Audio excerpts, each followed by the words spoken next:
Assalamualaikum warahmatullahi wabarakatuh. Perkenalkan, saya Putri Ayu Handira dan bersama rekan saya Cecilia Manda Putri. Di mata kuliah Sistem Tenaga Listrik ini kami akan membahas 3 pembahasan, yaitu motor servo, motor stepper, dan motor brushless. Yang pertama, motor servo akan dijelaskan oleh Cecilia Manda Putri. Nah, untuk yang pertama, motor servo. Nah, motor servo ini merupakan servo mekanisme loop tertutup yang menggunakan umpan balik posisi untuk mengontrol gerakan dan posisi akhirnya. Nah, input ke kontrolnya adalah sinyal yang mewakili posisi yang diperintahkan untuk poros output. Nah, selain itu, motor servo biasa digunakan untuk mengubah energi listrik menjadi mekanik melalui interaksi dari kedua medan magnet permanen. Untuk komponennya,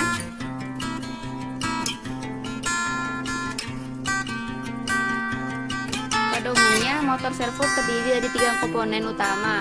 Yang pertama yaitu motor, yang kedua sistem kontrol, dan yang ketiga potensiometer atau encoder.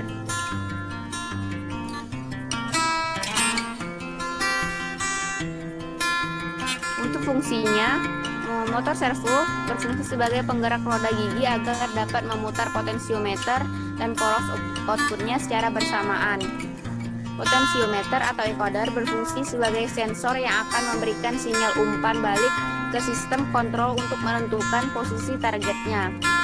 Nah, jika sistem kontrol mendeteksi posisi target pada motor servo sudah benar, maka putarannya secara otomatis akan berhenti. Namun jika posisi target atau sudutnya belum tepat, maka motor servo akan diubah posisinya sampai benar. Untuk jenis berdasarkan arus, yang pertama motor servo AC. Motor servo AC merupakan jenis yang dapat menangani tegangan arus listrik yang tinggi atau beban berat. Nah, motor servo AC sangat cocok diaplikasikan pada mesin-mesin industri yang bertujuan untuk dapat mengendalikannya. Yang kedua adalah motor servo DC. Untuk motor servo DC ini merupakan jenis yang hanya dapat menangani tegangan arus dan beban yang lebih kecil, sehingga motor servo DC cocok diaplikasikan pada mesin-mesin kecil seperti mobil dan pesawat remote control.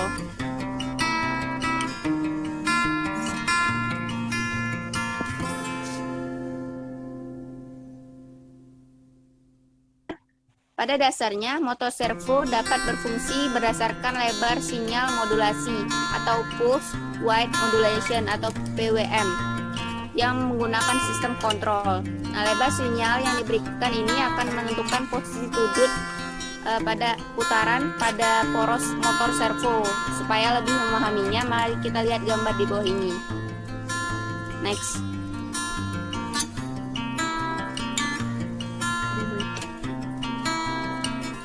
Pada gambar tersebut, lebar sinyal dengan waktu 1,5 ms akan segera memutar poros motor servo ke posisi sudut 90 derajat. Selain itu, sistem kontrol akan mendeteksinya jika sinyal lebar kurang dari 1,5 ms, maka porosnya akan berputar ke arah 0 derajat atau ke kiri atau berlawanan arah jarum jam.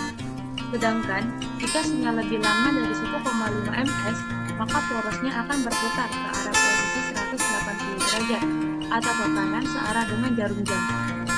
Ketika sinyal lebar telah diberikan, maka poros pada motor servo akan bergerak dan bertahan sesuai dengan posisi yang sudah ditargetkan. Jika ada input eksternal yang ingin memutar atau mengubah posisinya, maka sistem closed loop akan langsung bekerja dengan menahannya. Namun, posisi motor servo tidak mampu bertahan selamanya. Sinyal PWM harus diulang setiap 20 ms agar posisi poros motor servo dapat selalu menahannya. Dengan memanfaatkan sistem closed loop, maka poros motor servo akan tetap di posisi idealnya secara otomatis. Selanjutnya yaitu motor stepper. Pengertian dari motor stepper ini adalah perangkat elektromekanis yang bekerja dengan mengubah pulsa elektronis menjadi gerakan mekanis listrik. Kenapa disebut listrik? Karena sebenarnya motor stepper berputar secara bertahap, tidak kontinu seperti berputarnya motor AC induksi. Motor stepper bergerak berdasarkan urutan pulsa yang diberikan kepada motor. Karena itu, untuk penggerakannya, motor stepper diperlukan pengendali motor stepper yang membangkitkan pulsa-pulsa periodik. Prinsip kerja dari motor stepper ini ada dua, yaitu yang pertama, metode full step. Metode full step disebut juga metode pembangkit tunggal. Contohnya, jika coil 1 aktif dan lainnya mati, maka rotor akan menghadap ke kutub 1. Bila coil 2 aktif dan kutub lainnya off, rotor akan menghadap ke kutub 2 dan seterusnya. Yang kedua, metode half step.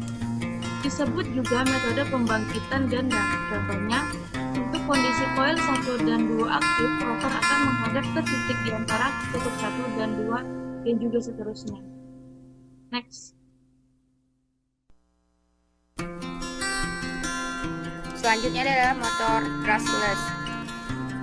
Motor DC brushless merupakan jenis motor DC yang merupakan perubahan bentuk secara elektronik dengan menggunakan posisi umpan balik rotor sebagai penentu kapan harus mengubah arus.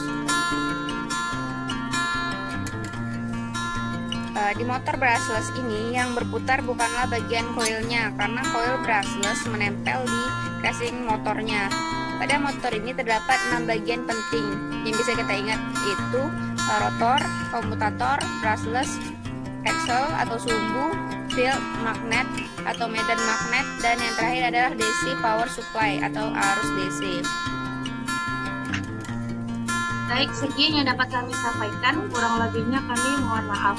Kami akhiri. Wassalamualaikum warahmatullahi wabarakatuh.